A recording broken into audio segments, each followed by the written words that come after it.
Well, the New York-based Human Rights Watch says the armed gangs in Syria are carrying out serious human rights abuses. Now, it says the armed gangs are kidnapping, torturing, and executing people, including Syrian security forces and government supporters. Now, the watchdog says that it has documented cases of such human rights abuses. It's urged an end to the abuses under any circumstances. Meanwhile, fresh clashes have broken out between the Syrian army and armed groups in two neighborhoods of the western city of Homs. Syria has been gripped by a year-long deadly unrest, which it blames on foreign-backed armed gangs.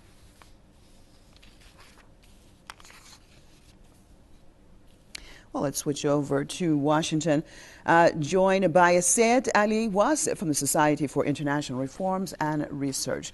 Thanks so much for joining us. Well, let's look at this latest situation in Syria, where now HRW, Human Rights Watch, is admitting and condemning the situation in Syria and actually blaming the gangs. How significant is this? Very significant. At last, they have realized that they have been committing a big blunder for not coding and for not reporting the correct ground realities and the situation there in Syria. I have been, and not just me, people like me who know the realities of those gangs and those gangsters supported by Saudi Arabia, supported by the United States, Israel, France, and Britain, and supported by the Salafi ideology. Those are the gangsters towards whom I have been pinpointing in my previous discussions, not just on this channel, but on other channels as well.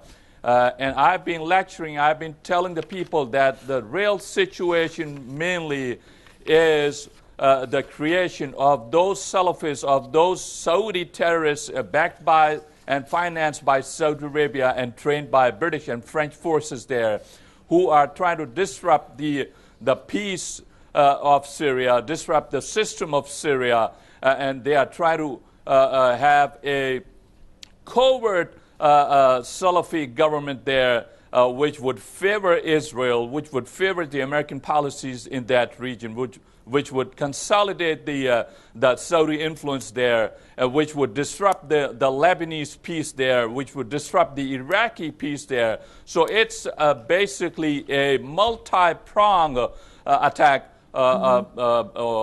through those armed gangs. And thanks a lot, at last, those Human Rights Watch and other organizations have realized that they have committed a blunder, and the real culprits behind the situation, behind destabilizing the secular regime of Assad is mainly a tacit support for Israel.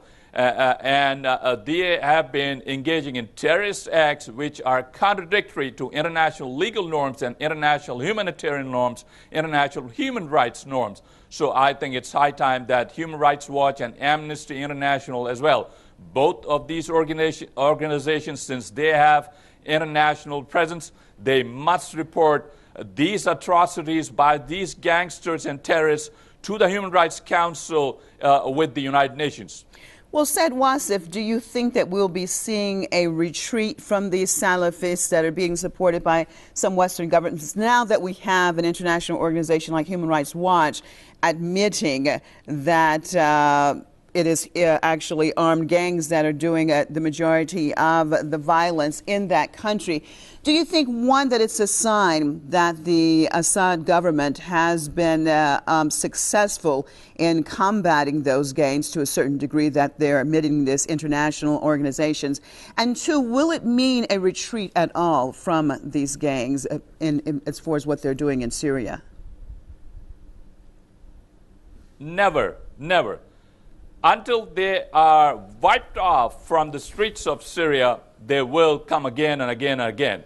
This is the Salafi germ which should be wiped off. So I don't think so.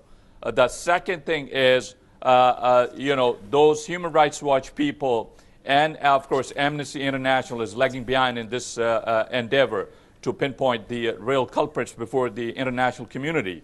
So I hope that they will one day acknowledge the fact that it is not the Syrian president. It is, on the contrary, the terrorists, the Salafi terrorists, and the Syrian opposition, which is being backed by Mossad and by Western intelligence agencies and funded by Saudi Arabia, to have a covert operation there, to have a covert government there, which would ultimately support the Israeli regime and disrupt the peace of that region. Okay. So it is the All right. second aim of that is I'm out of is time. to destabilize I'm out of time, but I Iran thank as you well. for being with us. Thank you so much from the Society for International Reforms and Research. Sayed Ali Wasif.